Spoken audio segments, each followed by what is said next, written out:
حضرت موسیٰ علیہ السلام ایک مرتبہ کوہ طور پر تشریف لے جا رہے تھے تو آپ کو ایک شخص ملا جس پر بڑا فضل تھا، بڑا کرم تھا، خوب اس پر رحمتوں کی بارش تھی۔ اس نے موسیٰ علیہ السلام سے عرض کی کہ اے اللہ کے نبی، بارگاہ خداوندی میں میری عرضی پیش کیجیے گا کہ میرے پاس اب بہت زیادہ مال جمع ہو گیا ہے، لہٰذا یہ ساری چیزیں، نعمتیں اب رک جانی چاہیے، مجھ سے اتنا سنبھالا نہیں جاتا۔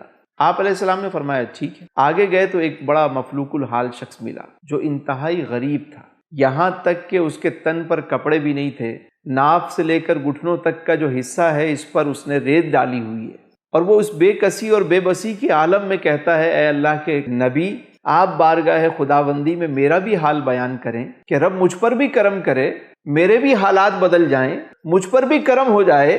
آپ علیہ السلام نے فرمایا میں ضرور تمہاری عرضی پیش کروں گا۔ جب بارگاہ خداوندی میں پہنچے تو آپ نے دونوں کا حال بیان کیا تو رب نے فرمایا اے موسیٰ، وہ شخص جس پر فضل و کرم ہے، جس پر انعامات کی بارش ہے، اس سے کہنا کہ تم شکر کرنا چھوڑ دو، یہ سارے معاملات رک جائیں گے۔ اور دوسرا شخص جو مفلس ہے، جو مفلوک الحال ہے، جو غریب ہے، اس سے کہنا کہ تم شکر کرنا شروع کر دو، تمہارے مال میں اضافہ ہونا شروع ہو جائے گا۔ آپ علیہ السلام جب واپس تشریف لائے تو پہلے وہ امیر شخص ملا، اس نے کہا کہ آپ نے میری عرضی پیش کی؟ موسیٰ علیہ السلام نے فرمایا بالکل پیش کی، رب فرماتا ہے کہ تم شکر کرنا چھوڑ دو۔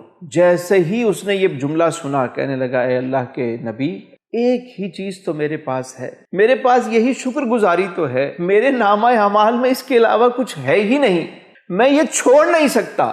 موسیٰ علیہ السلام نے فرمایا کہ اگر تو یہ نہیں چھوڑ سکتا تو تجھ پر یہ کرم اسی طرح ہوتا رہے گا۔ دوسرا شخص ملا، اس نے کہا آپ نے میری عرضی پیش کی جو مفلوک الحال تھا؟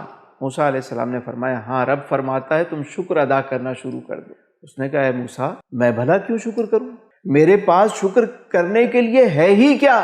میں کس بات پہ شکر کروں؟ ابھی وہ یہ بات کر ہی رہا تھا کہ ایک ہوا کا تیز جھونکا آیا اور وہ جو ریت اس کی باڈی پہ تھی وہ بھی ہٹ گئی، وہ جو بدن پہ ریت تھی وہ بھی ختم۔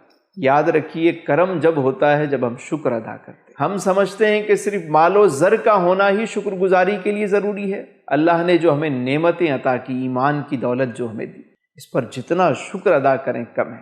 ہم یہ جو سانس لیتے ہیں، یہ ہوا، یہ پانی، یہ ساری چیزیں، یہاں تک کہ میرے رسول فرماتے ہیں کہ دنیا کے معاملے میں اپنے سے نیچے دیکھو اور دین کے معاملے میں اپنے سے اوپر دیکھو تاکہ تم شکر گزار بن جاؤ، تم کامیاب ہو جاؤ۔ ہم اس بات کو بھلا بیٹھے ہیں۔ شیخ سعدی ایک مرتبہ مسجد گئے نماز کے لیے تو آپ نے دیکھا کہ کوئی جب نماز پڑھ کے باہر نکلے تو کوئی آپ کے جوتے اٹھا کر لے گیا۔ سوچنے لگے وقت کا امام شیخ، میں ننگے پاؤں جاؤں؟ ابھی دل میں یہ خیال آ رہا ہے کہ میں اس حالت میں مسجد سے باہر نکلوں۔ اتنے میں دیکھتے ہیں کہ ایک شخص ایسا آ رہا ہے جو اپاہج ہے، جس کے دونوں پاؤں نہیں ہیں اور وہ زمین پر گھسٹتے ہوئے آگے آ رہا ہے۔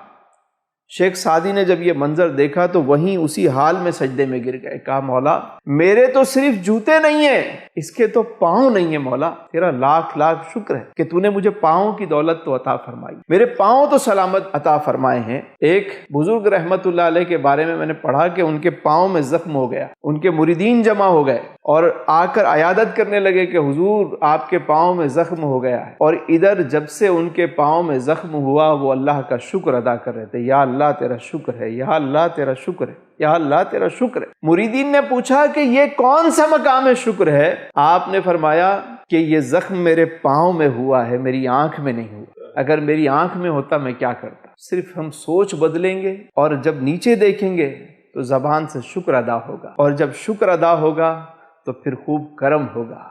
فرمایا وَسَيَجْزِي اللَّهُ الشَّاكِرِينَ، تم شکر کرتے جاؤ، نعمتوں میں اضافہ ہوتا چلا جائے۔